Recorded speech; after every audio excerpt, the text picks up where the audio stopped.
Salutations. I want to talk quickly about that near-Earth object that came through the solar system, Oumauaua, and also other near-Earth objects. And the reason why I take an interest in this, like I did comet sighting and a lot of things that comes in our solar system, is because I'm always looking out for what's called in science fiction a Bracewell probe.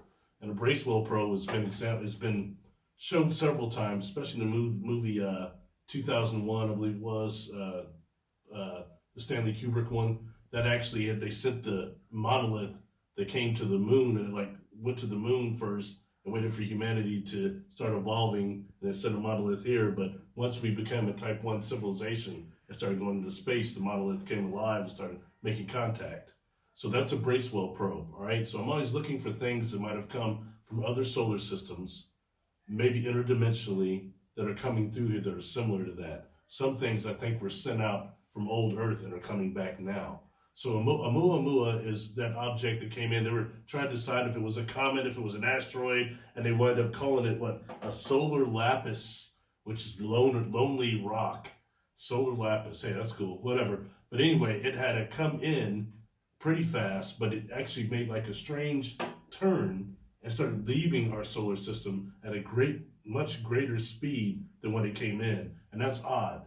So they don't know if this thing came from the Oort cloud or maybe they don't know exactly where it came from. And I think that's common. You can right now get on the NASA deal, or there's several softwares you can download that allows you to actually skywatch yourself for meteors. All right, they're near-Earth objects. They come by here all the time, and we don't hear anything about it. So you can do that yourself. You've got a nice computer at home. You can download that software and just type it in. Right now on Google, you can get software that allows you to track the asteroids yourself, and you can get known for it. So that's just one thing to try to keep us kind of just attuned to. So some other near-Earth objects that have always caught my attention are 2000 SG 344, 1991 VG, 2016 HO3, and also Apophis. All those are very interesting near-Earth objects that could possibly be from a Type 1 civilization, Type 2 once existed here, or from somewhere else in the solar system or outside of that. So just something I wanted to touch on was that, and also the trans-Neptunian objects that exist in the Oort cloud outside of Pluto. There's a whole lot of different planets out there, planetoid size anyway.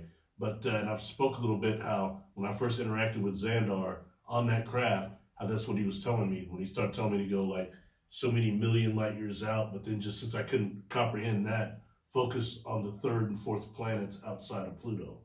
And I thought maybe he's trying to deceive me, because at that time I was in 6th grade and there were no planets outside of Pluto, except for maybe Charon, the moon. I don't know if it had been found yet. So I thought maybe he was trying to deceive me. But then later on, they discovered these trans-Neptunian objects that verifies what he was saying. So anyway, I just wanted to throw that out there, right? Just be aware of that. Maybe look for some asteroids yourself, but think about these things that could be coming in here that are actually Bracewell probes, or something else science fiction calls a Berserker probe, a Van Neumann probe, which is actually a self-replicating probe that makes contact with Type 1 civilizations also, or a Berserker probe, which is actually self-replicating and more of a disastrous type of deal. So look those up. Bracewell probe, Van Neumann probe, and Berserker probe. Science fiction that becomes science fiction reality. I think that's where we're at. Please subscribe. Thank you for the people on Patreon. That's why these videos are still being made. Please join Patreon. Help the cause a little bit. I like to communicate with people there a little bit more. Thank you. Please hit subscribe. Please put a like on it. And please share the video also. Thank you very much. Peace.